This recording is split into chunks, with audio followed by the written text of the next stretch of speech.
জিওডল্যান্ড চ্যানেলটিতে সকলকে স্বাগত জানাই। প্রিয় বন্ধু ও শিক্ষার্থীরা, 2025 সালের হাই মাদ্রাসা, আলিম, ফাজিল, উচ্চ মাধ্যমিক পরীক্ষার্থীদের সুবিধার্থে বিভিন্ন বিদ্যালয় ও মাদ্রাসার নির্বাচনী পরীক্ষার বিভিন্ন বিষয়ের প্রশ্ন উত্তর নিয়ে জিওডল্যান্ড চ্যানেলটিতে নিয়মিতভাবে আলোচনা করা হচ্ছে। এখন চট্টরামেশ্বরপুর হাই মাদ্রাসার ইতিহাস প্রশ্ন এবং তার উত্তরগুলি নিয়ে আলোচনা করব। প্রশ্নপত্রটির সমাধান করেছেন উলা কালচেরা কাদ্রিয়া হাই মাদ্রাসার সম্মানীয় শিক্ষক মোহাম্মদ মোকসেদুল হক মহাশয়।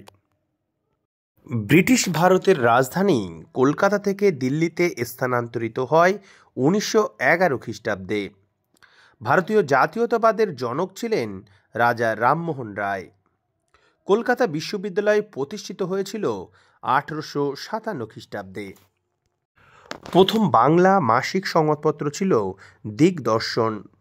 মহাবিদ্রোহের অন্যতম সংগঠক কুনওয়ার সিং ছিলেন একজন জমিদার। রাচেল কার্সন যুক্ত ছিলেন পরিবেশের ইতিহাসে। নীল বিদ্রোহ প্রথম ছড়িয়ে পড়েছিল কৃষ্ণনগরে। কাকে দেশবন্ধু বলা হয়? চিত্তরঞ্জন দাসকে দেশবন্ধু বলা হয়।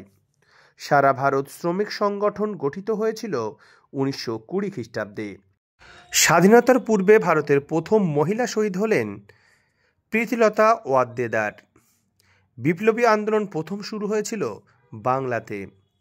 মন্ত্রী মিশনের সদস্যরা ভারতে এসেছিল 1946 খ্রিস্টাব্দে।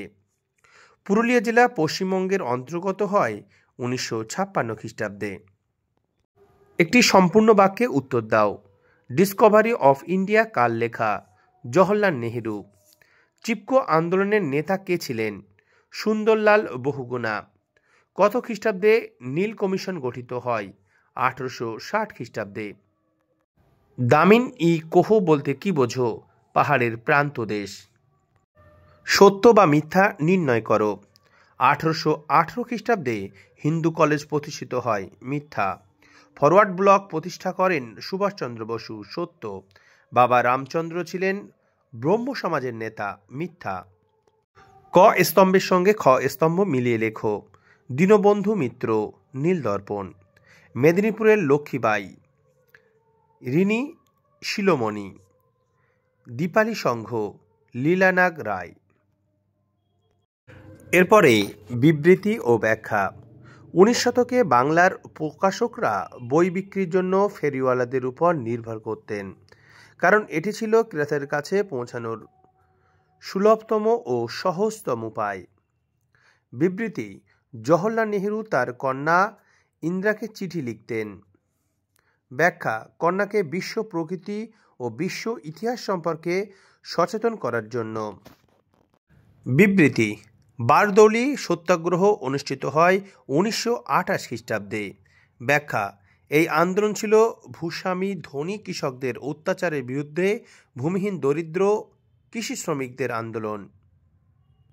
প্রশ্নপত্রে যে সমস্ত 2 নম্বরের, 4 নম্বরের এবং 8 নম্বরের প্রশ্ন দেওয়া হয়েছিল তা আমরা ভিডিওতে দেখতে পাচ্ছি। এবারে ইসলামের ইতিহাস থেকে প্রশ্ন। প্রথমেই বাবুল এলাম আখ্যা দেওয়া হয় হজরত আলী রাদিয়াল্লাহু আনহুকে। পবিত্র খলিফাদের আমলে ইসলামী রাষ্ট্র প্রত্যক্ষ বিস্তার লাভ করেছিল সমগ্র আরব, পারস্য ও রোম সাম্রাজ্যে। উমাইয়া বংশ প্রতিষ্ঠিত হয়েছিল 661 খ্রিস্টাব্দে। বাগদাদ শহর প্রতিষ্ঠিত হয়েছিল 762 খ্রিস্টাব্দে। ইউরোপীয় দেশ স্পেন মুসলমানদের অধিকার এসেছিল খলিফা আল ওয়ালিদের আমলে। শিয়া কাদের বলা হয়? হজরত আলী রাদিয়াল্লাহু আনহু অনুগামীদের। আব্বাসীয় বংশের প্রকৃত প্রতিষ্ঠাতাকে? আল সাফাহ। কারবালা যুদ্ধ কত খ্রিস্টাব্দে হয়েছিল? 680 খ্রিস্টাব্দে। খারাজ কি? কোনো কৃষিজমির উপর ভূমিকর। স্তম্ভ মেলানো। Mesopotamia, Iraq. জিব্রাইল, ফেরেশতা। সত্য মিথ্যা নির্ণয়। উমাইয়া বংশের প্রতিষ্ঠাতা ছিলেন এজিদ। মিথ্যা।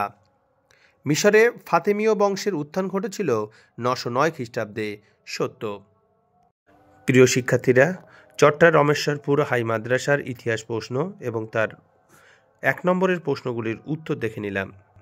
পরবর্তী ভিডিওগুলি সবার আগে পাওয়ার জন্য এখনও জিওলার্ন চ্যানেলটি যদি সাবস্ক্রাইব করা না হয়ে থাকে, চ্যানেলটি সাবস্ক্রাইব করে পাশে থাকা বেল আইকনটিতে চাপ দিয়ে রাখো। সবগুলো ভিডিও একসঙ্গে পাওয়ার জন্য হাই মাদ্রাসা টেস্ট পেপারস 2024-25 প্লে লিস্টটি লক্ষ্য করো। আমাদের ভিডিও ভালো লাগলে অবশ্যই লাইক, শেয়ার, কমেন্ট করবে। সঙ্গে থাকার জন্য অসংখ্য ধন্যবাদ।